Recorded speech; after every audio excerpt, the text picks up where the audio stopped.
तो भविष्यकर्ता की पिटाई होने के बाद वह कहता है कि क्या आप सचमुच में एक योकाई नहीं हैं। यूनो उसकी ओर देखकर कहता है, मैं तुमसे कितने बार कहूँ, और मैंने तुमसे खुद पूछा कि आखिरकार मैं तुम्हें योकाई कैसे दिख रहा हूँ। यह सुनकर भविष्यकर्ता कहता है कि यह मेरी समझने की शक्ति की वजह से है, और जो शिक्षा मेरे गुरु ने मुझे दी है उसकी वजह से मुझे तुम एक योकाई दिखते हो। यूनो कहता है, क्या बकवास है, एक समझ की शक्ति। आखिरकार तुम इन चीज़ों पर कैसे आधारित हो सकते हो।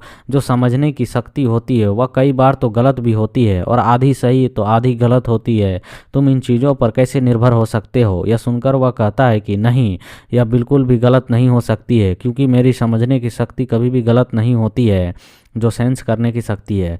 यह सुनकर यूनो उस ताबीज़ को निकालते हुए कहता है, तो आखिरकार मुझे बताओ, यह ताबीज़ मेरे पर काम क्यों नहीं कर रही है। क्या तुम्हारे पास इसका कोई जवाब है, जबकि मैं कोई योकाई नहीं हूँ। यह सुनकर वह कहता है, क्योंकि तुम, और हम देखते हैं कि वह कुछ भी नहीं कह पाता और चुप हो जाता है। वह कहता है, मेरे पास जवाब नहीं है।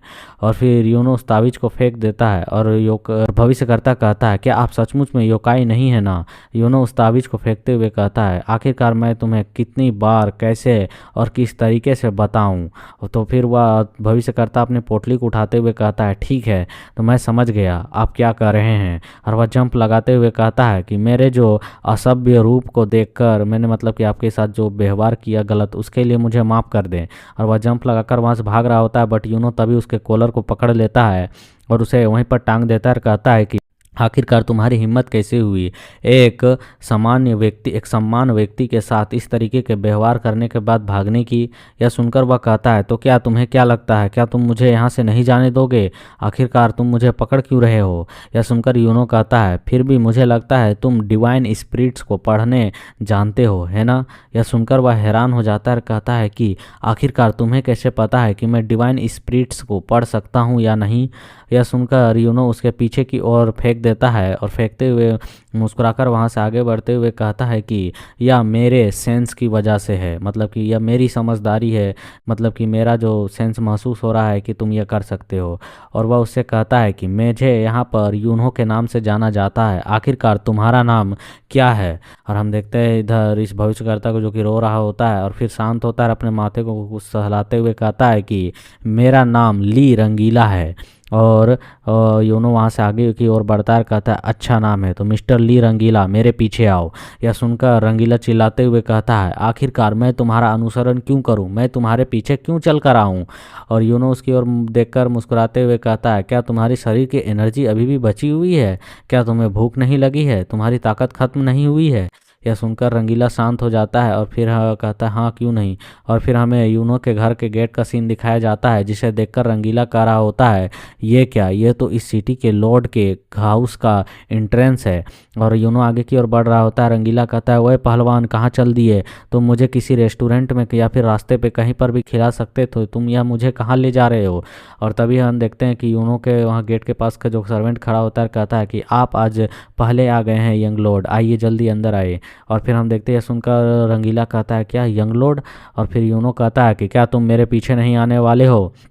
और यह देखकर सर्वेंट कहता है, वो कौन है, क्या वो एक कोई भविष्य करता है और भटकता हुआ। और हम देखते हैं कि यूनो के घर का सीन दिखाया जाता है, जहाँ पर रंगीला का आवाज़ आ रही होती है, क्या तुम सचमुच में यहाँ पर जंग सिटी के लॉर्ड का बेटा हो, यहाँ पर तुम यंग मास्टर हो। और हमें दिखाया जाता है टेबल पर, जहाँ पर कई सारे खाने लगे हुए होते हैं, जिसे देखकर रंगीला काफ़ी खुश होता है, कहता है, हाँ हाँ यह काफ़ी अच्छा है। और यूनो उससे कहता है कि आखिरकार तुम्हें अब यह जो खाना है एक योकाई के द्वारा परोस कर दिया गया है, क्या तुम्हें इससे कोई आपत्ति नहीं है। यह सुनकर रंगीला कहता है, नहीं, आपने तो कहा आप एक योकाई नहीं है। फिर हमें बाहर का सीन दिखाया जाता है, जहाँ पर यूनो के फादर पहुँच चुके होते हैं, और वे घर के अंदर जा रहे होते हैं और कहते हैं कि दाई माँ, क्या यूनो अंदर है। दाई माँ कहती है, हाँ, वे किसी गेस्ट के साथ अंदर आए हुए हैं। यूनो के फादर कहते हैं, क्या कोई गेस्ट। और फिर हमें यूनो को दिखाया जाता है जो चाय पी रहा होता है वहाँ रंगीला, और उसके बातचीत चल रही होती है उसके फादर के साथ, और कह रहा होता है कि वो रंगीला कह रहा होता है, बुरी किस्मत बीत जाने के बाद वे कहते हैं कि अच्छे अच्छे किस्मत छोटे तरीके से आती है। और हम देखते हैं वह हाथ जोड़कर कह रहा होता है कि डिवाइन स्पिरिट ने मुझे प्रतिष्ठित धनवान व्यक्ति से मिलने के लिए प्रेरित किया, तो मैं यहाँ पर चला आया। मेरा नाम ली रंगीला है, और मैं एक लोगों के भविष्य को देखने का और सही सलाह देने का और तावीज़ बांटने का काम करता हूँ। यह एक काफ़ी अच्छा काम है जिसे यात्रा के दौरान किया जाता है। यह सुनकर वे कहते हैं कि मेरा नाम जिन यू है और मैं इस सिटी का लॉर्ड हूँ। मुझे आपसे मिलकर काफ़ी अच्छा लगा। फिर यूनो के फादर यूनो की ओर देखते हुए कहते हैं, मुझे तुमसे अब कुछ सेकंड के लिए बात करनी है, चलो मेरे साथ। और यूनो उसकी ओर देखता है, कहता है ठीक है। और हमें बाहर का सीन दिखाया जाता है जहाँ यूनो कह रहा होता है, जाहिर तौर पर आप नामगोम कबीले के बड़े मुखिया के साथ कोई व्यवसाय की बातचीत करने के लिए गए थे, आखिरकार इसके बजाय आप यहाँ पर वापस क्यों आ गए हैं।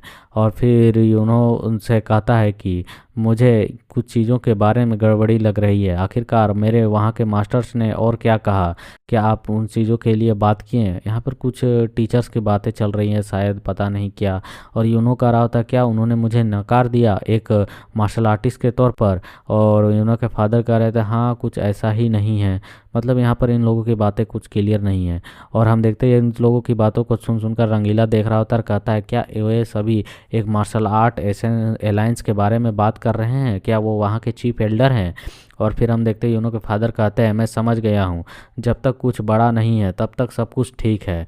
मतलब कि लगता है कि यूनो ने जो पीटा है उसका उसी का मामला शायद कुछ होगा नामगुम फैमिली में, इसलिए वहाँ पे वो गए होंगे। और यूनो कह रहा होता है कि हाँ यहाँ सिर्फ मुझे यही पूछने आए हैं कि यह चीज़ें मैंने की है। और यूनो के फादर कहते हैं उन्हें छोड़ो, मेरे पास तुम्हारे लिए एक बेटर मिशन है, चलो मेरे साथ, तुम क्यों ना मेरे साथ उस मिशन पर चलते हो। यूनो के कहता है कि क्या एक मिशन पर। और फिर हम देखते हैं उस रंगीला तक आवाज़ें आ रही होती हाँ यह एक स्कॉट मिशन है, आप समन फैक्शन की ओर चलेंगे जहाँ पर हमें कुछ चीज़ों को एस्कॉर्ट करना है, वहाँ तक लेकर जाना है। और यह सुनकर रंगीला कहता है क्या समन फैक्शन। और यूनो घबराते हुए कहता है कि नहीं नहीं, यह सब कुछ अचानक क्यों, ऐसे क्यों, बहुत तेज़ी के साथ क्यों, मेरे अलावे बहुत सारे लोग हैं, आप उन्हें ले जाएं, मुझे नहीं जाना है। और यूनो के फादर कहते हैं यह एक ऐसी चीज़ है जिससे तुम्हारी समझदारी और अनुभव बढ़ेगी, इसलिए तुम्हें चलना होगा। और यूनो कहता है नहीं, मैं नहीं जाना चाहता हूँ, मुझे नहीं पता कि यह कहीं पर कहाँ पर यह समन फैक्शन है, आखिरकार मैं वहाँ क्यों जाऊँ। और हम देखते हैं सुनकर यूनो के फादर गुस्से में उसकी ओर घूर कर देखते हैं। और फिर यूनो एक अजीब सा शक्ल बनाकर कहता है नहीं ठीक है मैं जाऊंगा, हाँ। और हम देखते हैं इधर जो रंगीला होता है काफ़ी खुश हो जाता है इस जगह के बारे में सुनकर, और गेट खोलते हुए कहता है क्या उन्होंने समन फैक्शन के बारे में बात की, क्या यह एक स्कॉट मिशन है, मैं इस पर शामिल होना चाहूँगा। और यह सुनकर यूनो गुस्से में उसकी ओर के देखता है, कहता है क्या तुम चीज़ों को और बिगाड़ना चाहते हो, क्या तुम इसके लिए एक्साइटेड हो। और फिर हम देखते हैं कि वह जो रंगीला होता है घबराते हुए कहता है आप मुझे इस तरीके से मत देखें, मैं अभी भी डरा हुआ हूँ, लेकिन फिर भी मैं आपके साथ उस समन फैक्शन के मिशन पर जाना पसंद करूँगा। ये सब कुछ सुनकर यूनो हैरान होते हुए कहता है क्या एक स्कॉट मिशन पर तुम जाना चाहोगे। और फिर हमें उस इनका दिखाया जाता है जहाँ पर तीन तीन बग्गियाँ जा रही होती हैं, और यूनो और रंगीला उस बग्गी के ऊपर बैठे हुए होते हैं। और यूनो काफ़ी उदास होता है और रंगीला बता रहा होता है कि जो समन फैक्शन है वास्तव में काफ़ी ताओवाद से भरा हुआ है, मतलब कि ताविष्ट सबसे भरा हुआ है, जादूगरों से इसी के जैसा। और फिर वह कहता है कि समन गुट एक ऐसी जगह है, गुट मतलब फैक्शन, समन फैक्शन एक ऐसी जगह है जहाँ पर ताविष्ट हमेशा जाना चाहते हैं और आपको हर दिन वहाँ जाने की ज़रूरत नहीं है, बस वे जीवन में एक बार जाना चाहते हैं। हाँ हाँ। और यूनो कहता है ठीक है चल रहा है, इस अर्थ के ताविष्टों के ठिकाने के बारे में कितना ग्रेट चीज़ है मैं जानता हूँ। और वह रंगीला बता रहा होता है यही कारण है कि समन फैक्शन को अर्थ एंड हेवन कहा जाता है, वहाँ संभाविक आमतौर पर कोई सामान्य व्यक्ति नहीं रहते हैं। यूनो कहता है मुझे इस धरती पर यही चीज़ तो पसंद नहीं है, वह हेवन। और फिर वह यूनो गुस्से में कहता है यही कारण है कि मुझे यह व्यवहार नापसंद है। और हमें यूनो के कुछ यादें दिखाई जाती हैं जहाँ पर वह कहीं पर झाड़ू लगा रहा होता है नाइन टेल फॉक्स रहने के बावजूद, और वह कह रहा होता है कि मैं एक महान लोमड़ी था जिसने आत्मा की दुनिया पर कामना मतलब कि अपनी कामयाबी हासिल की थी, लेकिन वे हेवनली बास्टर्ड्स इमोर्टल्स वे जो कि गंदगी को साफ करने के लिए मुझे मजबूर कर रहे थे वहाँ पर अपने हथेलियों से डराकर। और हम देखते हैं कि वहाँ पर कुछ इमोर्टल्स जो होते हैं कहीं पर बैठे हुए होते हैं और वे कर होते हैं कि झाड़ू की तुलना में इसकी पूंछ से सफाई करवाना अच्छा नहीं होगा। और दूसरा हंस रहा होता है और हम देखते हैं यूनो उसकी ओर देख रहा होता है उन लोगों की ओर। और फिर यूनो अभी अभी प्रेजेंट में सोचते हुए कह रहा होता है कि मैं ये नहीं कर सकता हूँ। सचमुच में वे हेवन के कमीने, वे इमोर्टल्स, उन्हें कितने भी टुकड़ों में क्यों ना बांट दिया जाए, लेकिन फिर भी वे मरते नहीं हैं।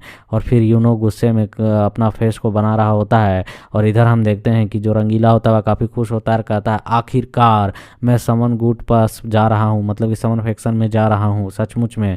और अभी भी इरिटेट हो रहा होता है और वह कहता है अगर तुम शांति से नहीं बैठे तो मैं इस बग्गी में तुम्हें बांध दूंगा। और वह कहता है कि ठीक है, मैं इसकी परवाह नहीं करता हूँ, लेकिन फिर भी मैं वो काफ़ी खुश हूँ। और हमें कुछ देर के बाद का सीन दिखाया जाता है कि किसी तरह समय बीता जा रहा होता है और वे लोग आगे तय कर रहे होते हैं रास्ते को। और जो रंगीला होता है वह काफ़ी खराटे मारकर सो रहा होता है और उसकी ओर देखते हुए कहता है सचमुच में यह काफ़ी गड़बड़ लड़का है, मतलब कि काफ़ी अच्छा लड़का है, यह काफ़ी मजाकिया भी है और इसने मुझ पर कितने सारे डर कर हमले किए थे तालिस्मान के, लेकिन अब इन सभी चीज़ों को भूल चुका है और मेरे साथ काफ़ी फ्रेंडली हो चुका है। और फिर हमें जंगल की सीन दिखाया जाता है जहाँ पर कुछ एसेसियंस इन्हीं की ओर बढ़ रही होते हैं। और इसी सीन के साथ यहाँ पर ये चैप्टर कंप्लीट होता है। सो लाइक, सब्सक्राइब, कमेंट करें। जल्द से जल्द नेक्स्ट एपिसोड लाने के लिए कमेंट ज़रूर से ज़रूर करें।